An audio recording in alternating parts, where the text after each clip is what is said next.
Hello, welcome back to Colonel O'Truth's Miniature Issues. In the last episode I began construction of Highchapel and the Ascent.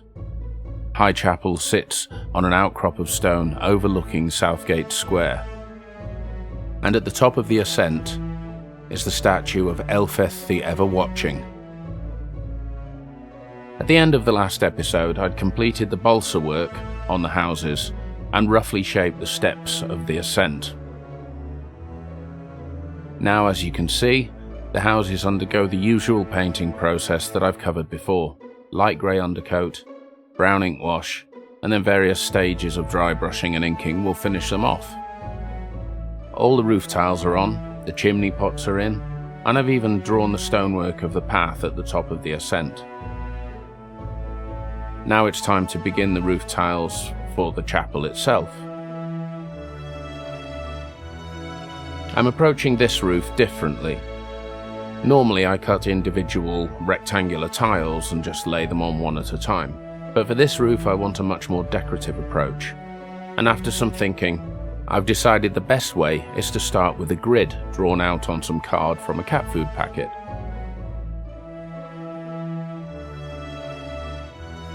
I cut a strip 2 squares deep and use the lines to guide my hand, cutting triangular wedges out of the bottom half.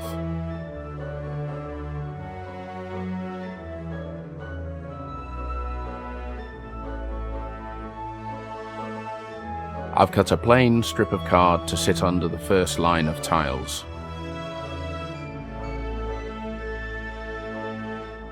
Plenty of PVA.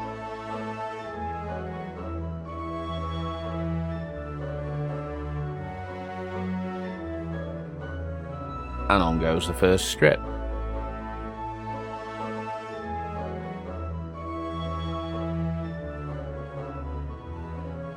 And now the first row of tiles.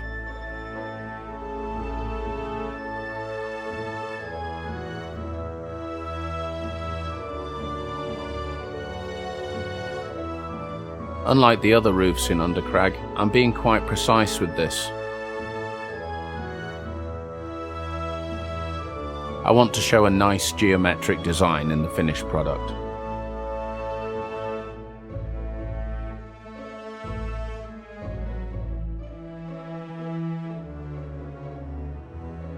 Takes quite a few layers, but this is much quicker than individual tiles, as you can imagine.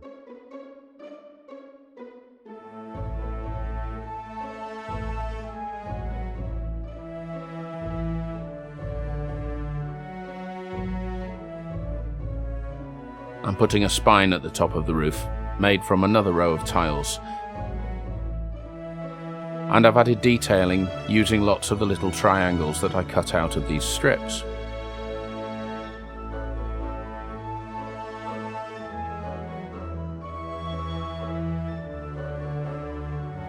Thin strips of card as flashing, and the structure is done.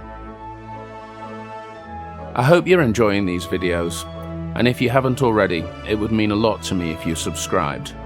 Subscribing, liking and sharing means that these videos will reach more people, and I can share these tips and techniques with a wider audience. And that's what it's all about, really.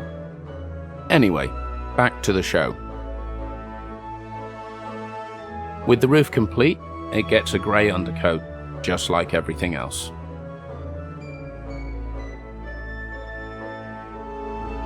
You can see I've also added paper flashings and a point to the top of the spire.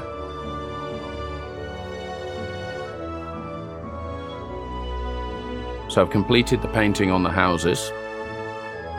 These are techniques I've covered before, but I'll put some links below so you can go to the episodes where I've shown them. The statue of Elfeth is a Dungeons & Dragons miniature, superglued to some washers and M10 nuts. Everything's been painted light grey and dry brushed white.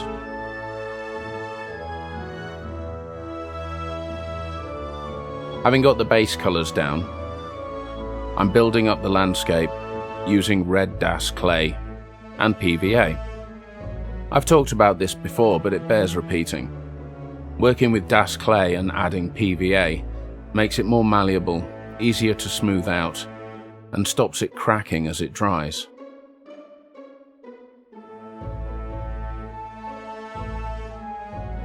I'm really piling this on. I'm filling in all of the gaps. The idea being that even the houses down below are somehow built into the rock face. Maybe they have cellars inside it.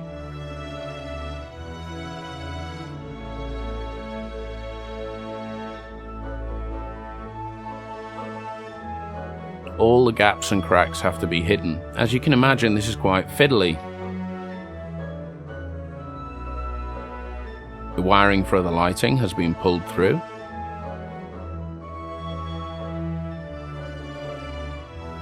Now plenty of PVA.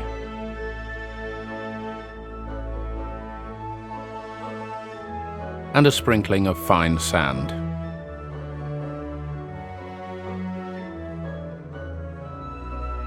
You can see I've lightly dry brushed the front doors and the roof.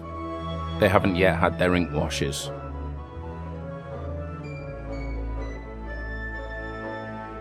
Looking quite messy, but it'll get there.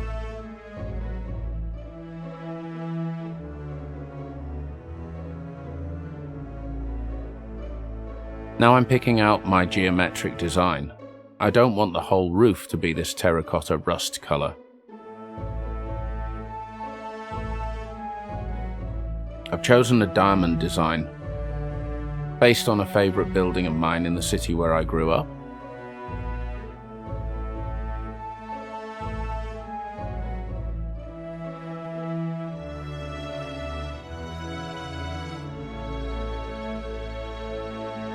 And now blue ink for the main body of the tiles.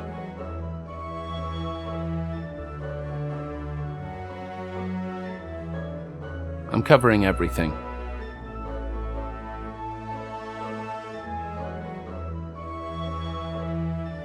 Picking out the tiles that I haven't done in rust.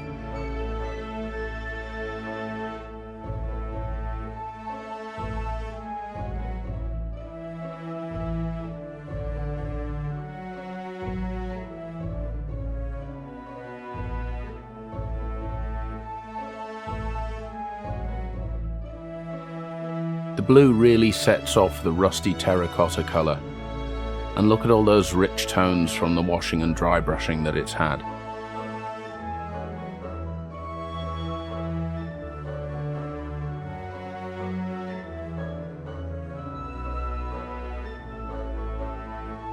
Giving the front door a brown wash.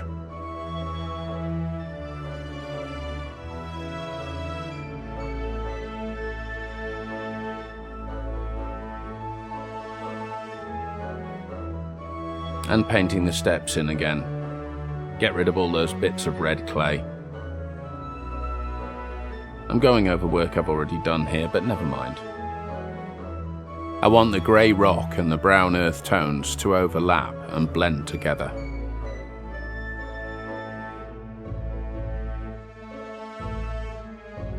All the earthwork gets painted in brown. Might be time to buy a new brush too.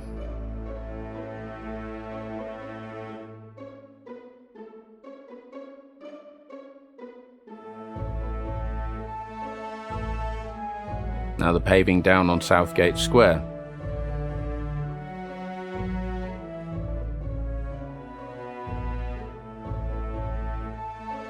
Highlighting it back up again. Light grey, then white, just like all the other stonework I've done previously. These are the foam rocks that I hacked into shape with a knife in the last episode. I think they look pretty good.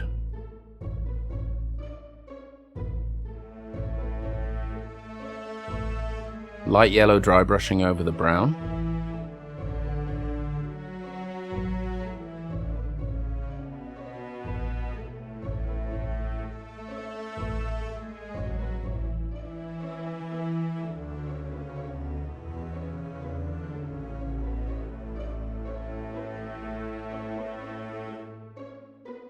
And I've decided to add gold details to the chapel.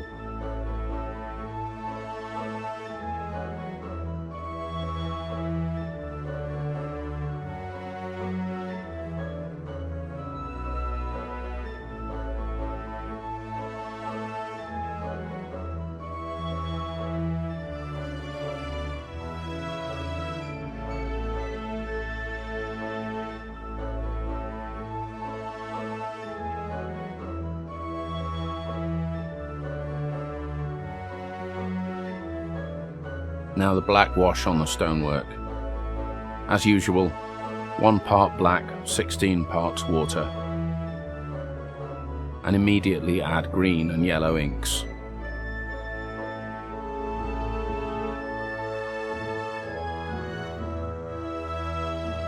Plenty of moss.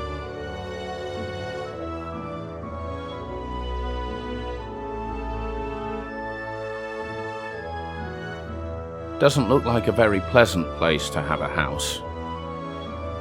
Must be quite damp.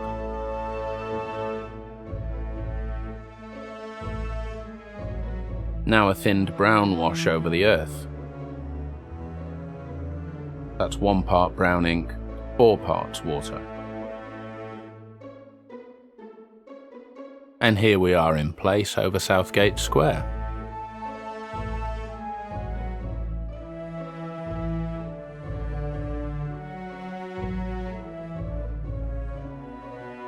I've washed the front door of the Citizens Union house with light blue ink, and I'm picking out the hardware with silver.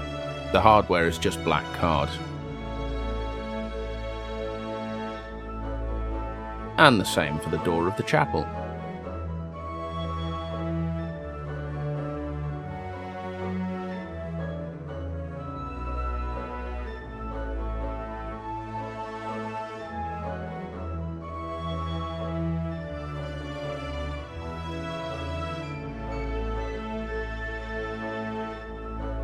Bit of silver, bit of rust.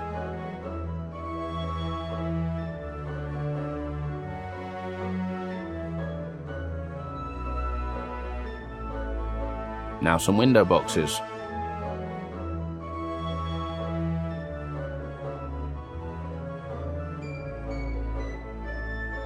When I did these for the Trades Guild, I painted them first and then added them.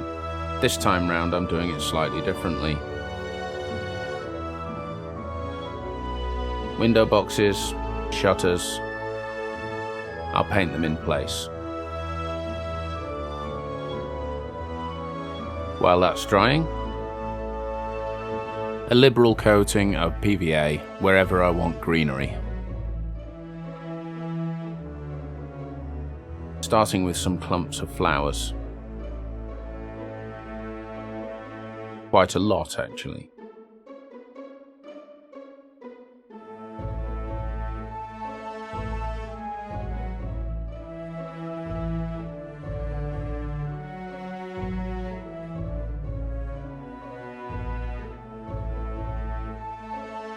Now sprinkles of greenery, just mixed static grass, light green, dark green, light yellow.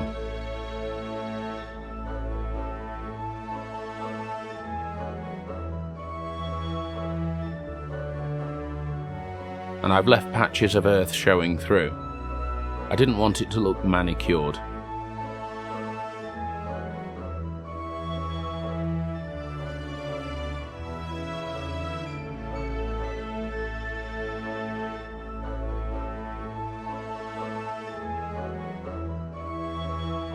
Inking in the shutters and the window boxes.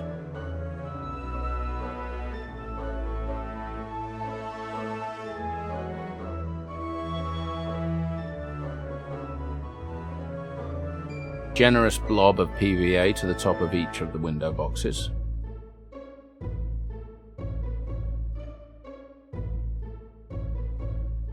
And a good pinch of flock.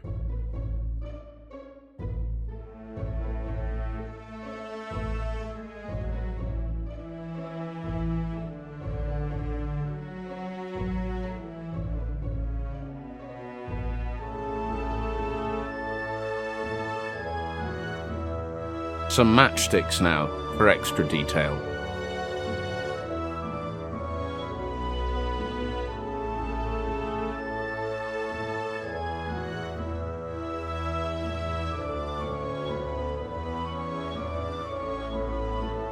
When the flock is dried in place, very gently adding tiny dabs of red paint. And a lighting test.